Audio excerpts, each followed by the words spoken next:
जादुई सिलाई मशीन। सुंदरपुर नाम के गांव में एक राम नाम का किसान अपनी पत्नी गीता और दोनों बच्चों के साथ रहा करता था। उसके दोनों भी बच्चे बहुत ही होशियार थे। एक का नाम था अर्जुन और दूसरे का नाम था शिवानी। अर्जुन का क्लास में हमेशा पहला नंबर आया करता था, इसीलिए उसके माता पिता बहुत खुश थे। शिवानी भी अच्छे गुणों से हमेशा पास हुआ करती थी। अब अर्जुन की 12वीं की परीक्षा हुई थी। तभी अर्जुन अपने पिता से, पिताजी, मैं 12वीं के बाद डॉक्टर की पढ़ाई करना चाहता हूँ। बेटे, डॉक्टर बनने के लिए बहुत फीस लगती है। हम इतने पैसे कहाँ से जमा कर पाएंगे? पिताजी, मुझे इतने अच्छे मार्क्स मिले हैं, सभी को नहीं मिलते। तुम्हारी बात तो सही है बेटे, मगर हम इतने पैसों का इंतजाम कहाँ से करेंगे? पिताजी, अगर आप हमारे खेती पर थोड़ा कर्जा ले लेते तो मेरा काम हो जाता। वैसे भी जब मैं डॉक्टर बन जाऊंगा तो आपको इन सब की क्या जरूरत पड़ेगी? राम ये बात सुन दुविधा में पड़ जाता है और खेती पर साहूकार से कर्ज ले लेता है। अब उन पैसों से राम अर्जुन की एडमिशन करवा देता है। अर्जुन पढ़ाई करने में व्यस्त हो जाता है। जमीन पर कर्जा लेने के कारण राम को अब रातों को नींद नहीं आया करती थी। वो हमेशा सोच में डूबा रहता था। एक दिन गीता राम से, अजी, अब ऐसा कब तक सोचते रहोगे? हमारा बेटा डॉक्टर बन जाने के बाद सारी समस्या अपने आप खत्म हो जाएगी। गीता, तुम्हारी बात सही है, मगर अर्जुन ने खेती का कर्जा नहीं चुकाया तो हम क्या करेंगे? हमारी बेटी शिवानी का क्या होगा? आप ऐसा कैसे सोच सकते हैं? हमारा बेटा ऐसा कर ही नहीं सकता। आप खामखा चिंता कर रहे हैं। ये सब बातें दरवाजे के पीछे छुपी शिवानी सुन लेती है। शिवानी की पढ़ाई और अर्जुन की पढ़ाई में राम को बहुत मेहनत करनी पड़ती थी। अब ऐसे ही 5 साल बीत जाते हैं और अर्जुन की पढ़ाई पूरी हो जाती है। अब वो डॉक्टर बन जाता है। एक दिन राम अर्जुन से, बेटा अर्जुन, अब तुम डॉक्टर बन गए हो। मैं सोच रहा था खेती के ऊपर जो कर्जा लिया था उसे हम चुका देते हैं। पिताजी, आप सही कह रहे हो। जमीन का कर्जा चुका देंगे, मगर मुझे अभी थोड़ा वक्त चाहिए क्योंकि मैं मेरा अस्पताल बनवाना चाहता हूँ। ठीक है बेटे, अब मैं फोन रखता हूँ। जी पिताजी। ऐसा कहकर अर्जुन फोन रख देता है और राम गहरी सोच में डूब जाता है। ये सब बातें शिवानी सुन लेती है, इसीलिए वो मन ही मन कुछ काम करने का ठान लेती है। शिवानी अगले दिन घर से बाहर निकल जाती है। तभी उसकी नजर एक बूढ़ी औरत पर पड़ जाती है। वो बूढ़ी औरत के पास जाकर देखती है तो उस बूढ़ी औरत को दिखाई भी नहीं दे रहा था। फिर भी उसके कपड़े सीने की चाह देखकर शिवानी उस बूढ़ी औरत से, दादी, लाओ, मैं सुई में धागा लगा देती हूँ। धन्यवाद बेटी। शिवानी, यहाँ कैसे आना हुआ? दादी, मैं यहाँ से जा रही थी, आपको देखा तो आपकी मदद करने चली आई। क्या हुआ है शिवानी? बड़ी चिंता में दिखाई दे रही हो। दादी, मुझे खुद से कुछ काम करना है और अपने बाबा की मदद करनी है। बूढ़ी औरत थोड़ा सोचकर शिवानी से कहती है, शिवानी, क्या तुम्हें सिलाई आती है? नहीं दादी, मुझे सिलाई नहीं आती और मेरे पास सिलाई मशीन भी तो नहीं है। अरे शिवानी, इसमें कौन सी बड़ी बात है? तुम्हें मैं सिलाई सिखा दूंगी और ये मेरी सिलाई मशीन तुम लेकर जाओ। अब मुझसे पहले जैसा काम भी नहीं होता, मगर मेरे पास आपको देने के लिए पैसे भी नहीं है। शिवानी, तुम जब कमाने लगोगी ना तो मुझे मेरे पैसे लाकर देना। अब तुम मेरे पास रोज सिलाई सीखने आना, मैं तुम्हें सिलाई सिखा दूंगी। जी दादी। ऐसा कहकर शिवानी अपने घर चली जाती है। बूढ़ी औरत मन में सोचती है, मैंने शिवानी को मशीन देने का सही निर्णय लिया है। उसे तो ये पता भी नहीं कि ये मशीन जादुई है। उसे जल्द ही पता चल जाएगा तो उसके सारे दुख दूर हो जाएंगे। शिवानी घर आकर अपना काम करने लगती है। अब अगले दिन शिवानी बूढ़ी दादी के यहाँ सिलाई का काम सीखने चली जाती है। दादी उसे सब काम निपुणता से सिखाती है। उसकी काम करने की चाह देख बूढ़ी दादी खुश हो जाती है। 8 दिनों बाद शिवानी सिलाई मशीन लेकर अपने घर चली जाती है। घर जाकर शिवानी भी ड्रेस सिलाती है। तभी उसके पास उसकी पड़ोसी कमला आ जाती है। कमला गीता से, अरे गीता, तुम्हारी शिवानी कपड़े सिलाती है क्या? हाँ, उसने अभी अभी सिलाई करना सीखा है। वो बहुत अच्छे कपड़े सिलाती है। मुझे भी एक ड्रेस सिलाना था मेरी बेटी के लिए। क्या शिवानी सिला देगी?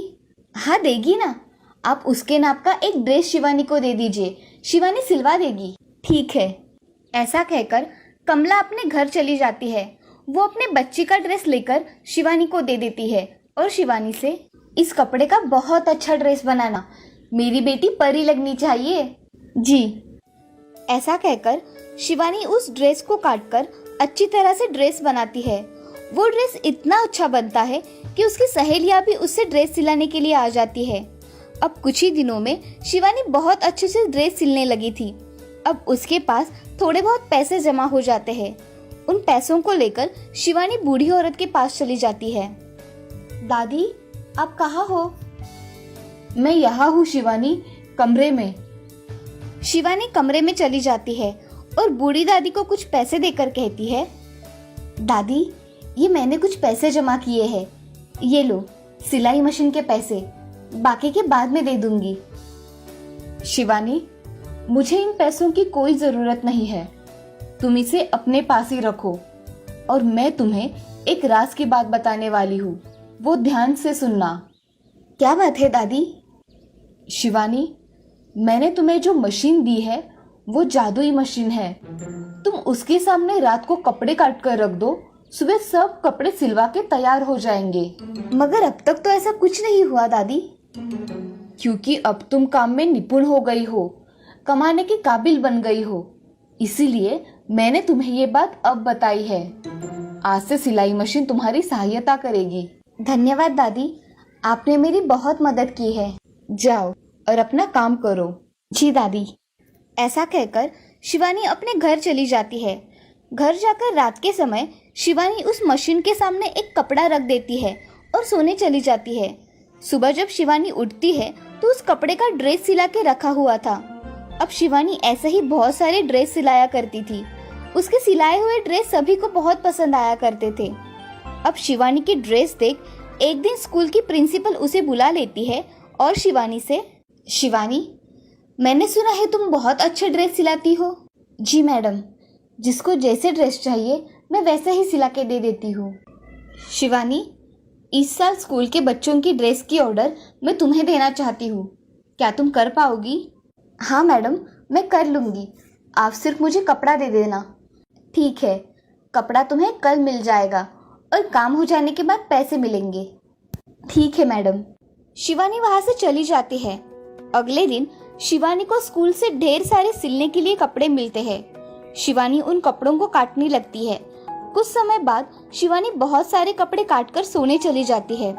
सुबह जब शिवानी उठती है तो उसे सारे कपड़े सिले हुए दिखते हैं। उसके सारे कपड़े 5 दिन में सिलाकर तैयार हो जाते हैं। तभी शिवानी वो कपड़े स्कूल में दे आती है। प्रिंसिपल मैडम उसे अपने कैबिन में बुलाकर, शिवानी, तुमने इतने सारे कपड़े इतने कम समय में सिला के दिए, ये लो तुम्हारे सिलाई के पैसे। धन्यवाद मैडम। शिवानी पैसे लेकर घर चली जाती है और घर आकर अपने पिताजी को वो पैसे देती है। शिवानी अपने पिताजी से, पिताजी, ये लीजिए पैसे, स्कूल के कपड़े सिलवा के मिले हैं, इससे थोड़ा कर्जा चुका दीजिए। शिवानी बेटा, मैं तुम्हारे ये पैसे नहीं ले सकता। मैं मेहनत करके कर्जा चुका दूंगा, तुम उसकी चिंता मत करो। नहीं पिताजी, ये पैसे आप ले लीजिए और साहूकार को दे आइए। मगर शिवानी, आप ये पैसे ले रहे हैं। ऐसा कहकर शिवानी उनके हाथ पर पैसे थमाकर वहाँ से चली जाती है। अब शिवानी अपने पिताजी का कर्जा चुका देती है और कुछ समय बाद अपना घर अच्छी तरह से सजाती है। उसके घर में सारी वस्तुएं थी जिसकी उन्हें जरूरत थी। ये सब देख सभी लोग आश्चर्यचकित हो जाते हैं। एक दिन अर्जुन घर आ जाता है। उसका घर देखकर वो खुद हक्का बक्का रह जाता है। उसका घर अब एक हवेली जैसा दिखाई देता है। तभी अर्जुन अपने पिताजी से, पिताजी, क्या ये हमारा घर है? हाँ अर्जुन, ये हमारा घर है। इसे शिवानी ने अपनी मेहनत से इतना बड़ा किया है। क्या शिवानी ने? हाँ अर्जुन, तुमने तो कठिन समय पर मुंह फेर लिया था, अब आए हो तुम, अब याद आई है तुम्हें हमारी। ये सब सुन अर्जुन को अपनी गलती का एहसास हुआ और उसने अपने पिताजी की माफी मांगी। पिताजी, मुझे माफ कर दीजिए। ठीक है अर्जुन, उठो, जो हुआ सो हुआ, अब आगे से ऐसा मत करना। ऐसा कहकर अर्जुन राम के गले लग जाता है और अपनी माँ की भी माफी मांगता है। इस तरह से जादुई सिलाई मशीन ने शिवानी की और उसके पिताजी की सहायता की। इस कहानी से हमें ये सीख मिलती है कि हमेशा मेहनत करनी चाहिए। मेहनत का फल हमेशा मीठा होता है। अगर काम करने की चाह हो तो रास्ता अपने आप दिखाई देता है।